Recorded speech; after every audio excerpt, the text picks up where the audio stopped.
Hello, ma'am. Hi Nafia, how are you doing? I'm good, ma'am. Thank you.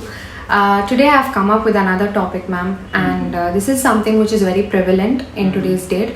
So, I have seen and observed that on social media, or even in generally when we meet people and talk to them, I hear a lot of them telling like, "I'm feeling depressed," or "I'm having this issue," or all this psychology-related clinical terms.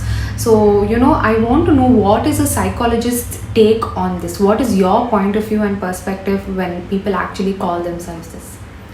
Very true, Nafia, because even now when I'm just looking into the social media like Insta and all that, I see people frequently using the term I'm depressed, I'm down with depression, and like you said, even other psychological terms also they are using like OCD, I'm having this, that, and all. So nowadays they are labeling themselves, but I would say that this is a very wrong trend actually. And as you asked me, like how they come to know is because of lot of the our Google doctor, I would say, because whenever people get into know this kind of thing, they Google it. Googling it. So whenever they Google it, they get to know clearly about all the symptoms of depression and symptoms of any mental health problems and all that. So they start using it for a fancy kind of purposes. So it is more prevalent on the teenagers, I would say. The trend is more rising with the teenagers. You're right. Yes. So compared to the earlier trend, like when Deepika Padukone talked about with the right intention of increasing the mental health awareness, that time it was actually doing well. But the side effects, the consequences we are seeing now.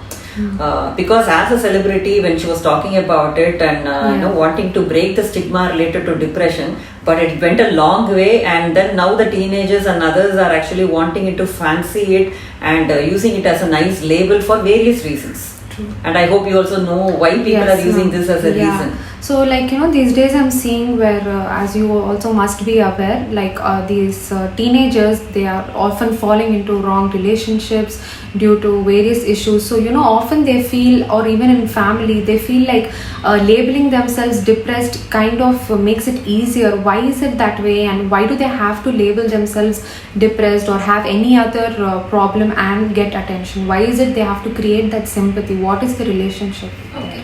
So as I said earlier, now the depression earlier, a decade back, it was attached with so much of stigma that even when people get depression, they don't want to even tell it out, like corona. They don't want to tell I have corona because a lot of stigma is attached to it. Similarly, even now people are facing, even I'm having clients, even now they don't want to come out saying that I'm having depression. So those are the people with the clinical depression problems. But now on the other side of the coin, teenagers are using this word depression because it has become a fancy term among these people due to the celebrity, who and all got depression. Now these actors and actresses are claiming them that they got depression and they had this problem and they went to the therapist. So all this is becoming like a limelight for them. So these people are exposed more to social media and they want to relate to them. So when they say I'm having depression, they think that they are more closer to these celebrities. And moreover, in the family front, whenever they say I'm having depression, so they will get this kind of sympathy also. So, and parents especially know that depression is related to suicide and all that. So they are so afraid to even approach their children. And whenever these children say and mimic the symptoms of depression, they are like, taken aback, they're so shocked. And they don't want to even discipline them. And this is one of the important, paybacks they're getting, payoffs they're getting when they use this term. So for these reasons, nowadays youngsters are starting to use these terms and they're not doing intentionally.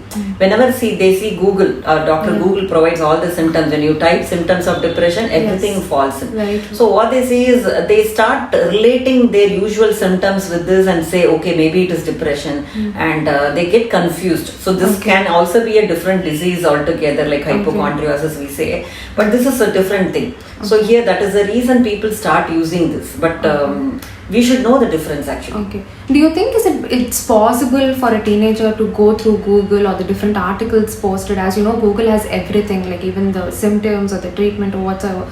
Is it possible for them to actually diagnose themselves with a proper depression? And also I want to know, what do you mean by a common depression or a clinical depression?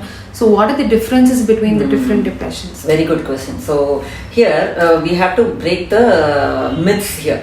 So when we talk about usually the term depressed, I'm feeling so depressed, or I'm feeling blue. So this is a common emotion everyone feels. Everybody, because whenever they're having some failures in life, failure in relationship, or I have conflicts with people, they say I'm depressed. So here we should understand this is an emotion. What we are trying to say is emotion. And what we are talking about is clinical depression. So there is a lot of difference between these two. And people, whenever they think mental health problem, they only call it with one terminology called depression. Very true. So there are more than 250 types of mental health issue. But then since it became very popular, all the diseases will be termed as depression. Right. And definitely it's not depression. So as you asked this right question, there are a lot of symptoms to qualify for a clinical depression. Okay. To meet the criteria of clinical depression. And even though these people do get access, because now every kids have got smartphones, and when they Google, thinking that they might have depression because a celebrity has got depression. So now because of the peer pressure, everybody starts using this word and feel depressed and become a fancy term, I would say, again and again. So whenever they look into the symptoms, they get very clearly and they start mimicking it also. But one word of caution for these people and for parents is that only a trained professional can diagnose them. Okay. If they really have a depression or not. Even if your daughter or sons are talking, going around saying that they are depressed, better take them to a psychiatrist or a trained professional psychologist. Okay, only these two people can actually diagnose them clinically and say whether your son or daughters have depression. Okay. Otherwise, we can't just by seeing the Google, we can say that one or two symptoms don't qualify. Moreover, all the symptoms, whatever has been given in Google, it should be there for at least 2 weeks consistently over a period of time, as well as the intensity should be high. Only then we can term it as a depression. So all these nuances only a professional would know, and we can't label us. So that is a very wrong trend. Okay, ma'am. All right. So suppose a psychiatrist or a psychologist counsels and says that yes, you are suffering with depression or any other type of depression as you mentioned. So what is it that a counselor or a psychologist or a therapist, which we name, what is the treatment like for depression? Okay. So yeah, before going to the treatment, so the cause factors, why we are not discussing cause and symptoms is already everything is available, prevalent in Google. But I would like to mention very important, prominent symptoms of depression. It's a sense of worthlessness, sense of hopelessness, and sense of nothing can happen in my life. So low self-confidence is very much a very important point, and they can't sleep and they can't eat properly. So like this, there are array of symptoms, withdrawn, loneliness. So major symptoms are these. So why I am not talking more about the symptoms is by listening to this video also many youngsters and others would say, oh, am I having depression? So I don't want you to come to that conclusion with this kind of videos and all. You'll have to really go to a trained professional. They will give you some psychometric assessment and do a 360-degree analysis and tell you. So your question is, now that we have termed or labeled you as a depression, why we label is only for the treatment purposes, right? So there are a lot of treatment options which are available for depression, and depressions are of various types as well. So we have this major depression, we have bipolar disorder, we have cyclothymia, we have dysthymia. So like this, there are a lot of varieties of depression and types are there. So the qualified professional will tell you what type you are. Based on that, they will prescribe you various methods like medications are available, and also therapeutical techniques like cognitive behavior therapy, dialectical behavior therapy, and various other therapeutical methods, talk therapy basically we say is available to treat depression. But again, I have to mention one important thing, that not all depression would only be treated by medication, because people with depression, they immediately end up going to psychiatrists and pop in a lot of medications also. But I would say in case of major depression where it is more biological, we ourselves would we ourselves would guide them to go to a psychiatrist and do both the treatments together, eclectic approach, both the medication as well as talk therapy for better outcomes. But if the depression is due to various other reasons like bereavement or loss of anyone, as I said, or any other exam failure or something, psychotherapy itself can help. Okay. So for all these things, better they should go for a consultation to know the right therapeutical techniques also.